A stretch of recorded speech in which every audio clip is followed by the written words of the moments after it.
Paakyat sa tulay ang SUV na yan nang tila gumewang-gewang ito hanggang mahulog sa ilog sa Ethiague, Isabela kahapon. Nasagip at dinala sa ospital ang driver at sakay ng SUV. Hinala ng pulisya na kaidlip ang driver at nagkamali ng kabig sa manibela. Patuloy ang investigasyon. Sa Caramoan, Camarines Sur, sugatan ng nasa 20 tao matapos ilang ulit na bumaliktad ang kanilang sinasakyan nang mawalan ng kontrol sa pababang bahagi ng daan. Ayon sa Caramoan MDRRMO, pagmamayari ng Provincial Local Government Unit, ang nadisgrasyang sasakyan. Patungo sila sa bayan ng Garchitorena para sa isang medical mission na mangyari ang disgrasya. Agad ay pinag-utos ng kanilang alkalde ang rescue operation at dinalang lahat ng mga biktima sa ospital para mabigyan ng atensyong medikal. Mga kapuso, ITCZ o Intertropical Convergence Zone ang nakakaapekto sa Mindanao habang easterlies naman sa natitirang bahagi ng bansa. Magdadala ang ITCZ ng maulap na kalangitan na may kalat-kalat na pag-ulan at thunderstorms sa Mindanao. Easterlies naman ang magdadala ng maulap na kalangitan na may kalat-kalat din pag-ulan at thunderstorms sa Aurora at Quezon.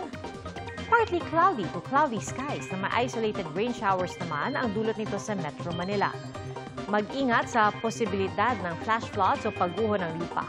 Base sa rainfall forecast ng Metro Weather, posibleng makaranas ng light to moderate rains bandang hapon bukas sa ilang lugar sa Palawan at Northern Luzon.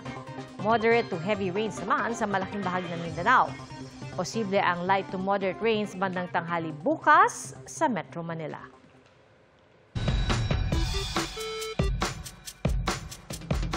Naging literal na nakamamatay ang maling akala sa kaso ng isang pating na napadpad sa Agusan del Norte. Hinila ito ng mga residenteng napagkamalan nitong isang Blue Marlin. At ano pang natuklasan sa kawawang pating, Kuya Kim?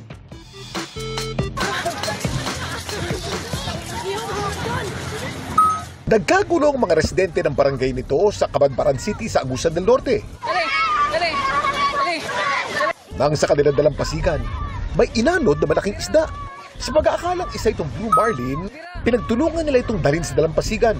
Dito nila napagtanto ng isda, hindi pala Blue Marlin kundi isang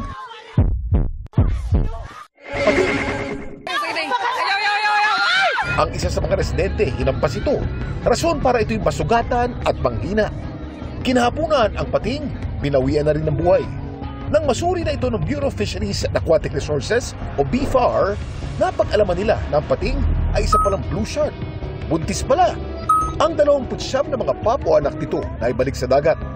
Sa isang pahayag, kinondena ng BFAR ang kalunos-lunos na sinapit ng pating. Napakahalaga kasi ng papel ng mga ito sa ating dagat.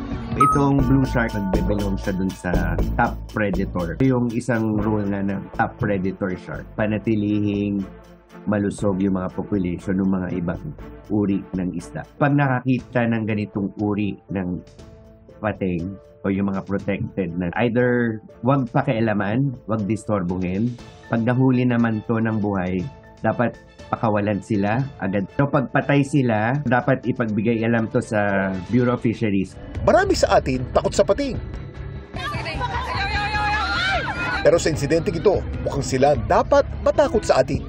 Parang a handful lang ang nare-report globally. Tapos usually hindi blue shark yung implicated dito.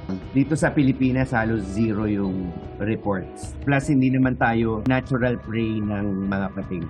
Ito po si Kuya Kim at sagot ko kayo, 24 oras. Kalunos-lunos ang sinapit na isang batang 2 taong gulang sa Pampanga. Patay siya sa bugbog at saksak dahil nadamay sa away ng kanyang ina at kinakasama nito. Nakatutok si Darlene Tay. Ang masayang ngiti ng 2 taong gulang na batang ito sa alaala na lang sasariwain ng kanyang pamilya. Nasawi ang bata matapos madamay sa away ng kanyang ina at live-in partner nito sa Lubao, Pampanga nitong Martes ng gabi. Allegedly nagselos daw po yung lalaki.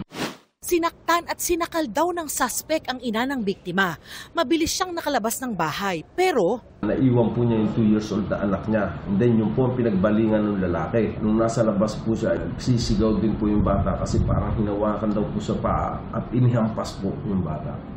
Nang Nang bumalik sa bahay ang nanay, nadatnan niyang walang malay ang bata.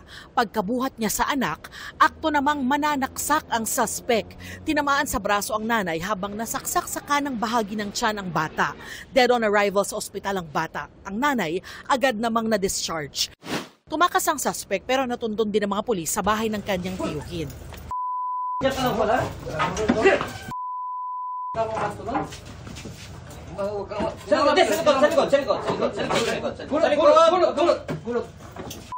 May karapatan ka manahimik, no? Inaaresto kita sa kasalang pagpatay. Aminado ang suspect na nakainom sila ng kinakasama bago ang naging alitan. Nag-away po, nawakan ko po yung tinututok ko sa kanina, nasambak po pala yung bata. Ano to? Walang pahayag ang suspect tungkol sa na-recover sa kanya na sachet ng hinihinalang shabu at granada. Nalagaan ko rin sila. Nakatutok ko na sarili kong anak yun. Nakakulong na ang suspect. Ang kaso po niya is homicide, frustrated homicide, and violation of RA 9262 or violation against women and children. Kakasuhan din ng mga otoridad ang kanyang tiyuhin. Tumaan din po yung pagramdam ko na nahuli na. Huwag na po sana pakawalan yun. Salamat po dahil napakabilis po na nahuli yung suspect sa pagpatay ko sa anak ko. Para sa GMA Integrated News, Darlene Kai, nakatutok 24 oras.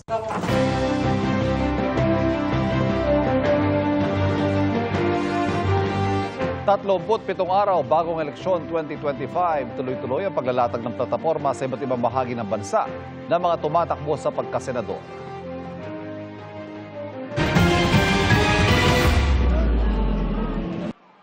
Si Tito Soto, paglaban sa fake news ang ikinakampanya. Si Erwin Tulfo, naisolusyonan ang problema sa baha at traffic. Si Congresswoman Camille Villar, murang pabahay ang isa sa mga advokasya. Si Benno Abalos, tututukan ng mental health services. Si Senador Bong Revilla, isusulong ang kapakanan ng senior citizens. Si Senator Pia Cayetano, nais paramihin ng health workers sa mga baryo. Si Ping Lacson, kinakampanya ang pagbabantay sa kaban ng bayan. Si Senator Lito Lapid, nangakong tutulong sa pagpapalawig ng turismo. Pagpapababa sa presyo ng kuryente at petrolyo ang isinusulong ni Senator Francis Tolentino. Taas sahod para sa health workers ang kampanya ni Nars Alin Andamo. Pagpapalawak sa libreng kolehiyo ang ikinakampanya ni Bam Aquino. Serbisyo sa medikal at edukasyon ang isinusulong ni Mayor Abby Binay. Tututukan ni Representative Bonifacio Bosita ang agrikultura.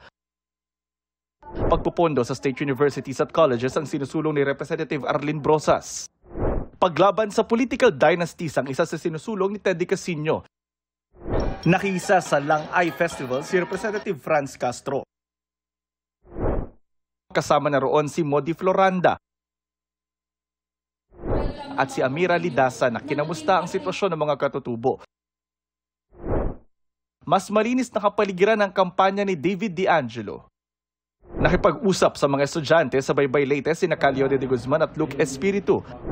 Presyo sa bilihin ng kabilang sa mga tinalakay ni Mimi Doringo sa Baguio. Si Senator Bongo, prioridad daw ang kalusugan ng bawat Pilipino. Sahod at benepisyo ng barangay officials ang tinalakay ni Congressman Rodante Marcoleta. Sapat na tulong sa solo parents ang giniit ni Senator Amy Marcos. Paglaban sa katiwalian ng isa sa mga advokasya ni Heidi Mendoza.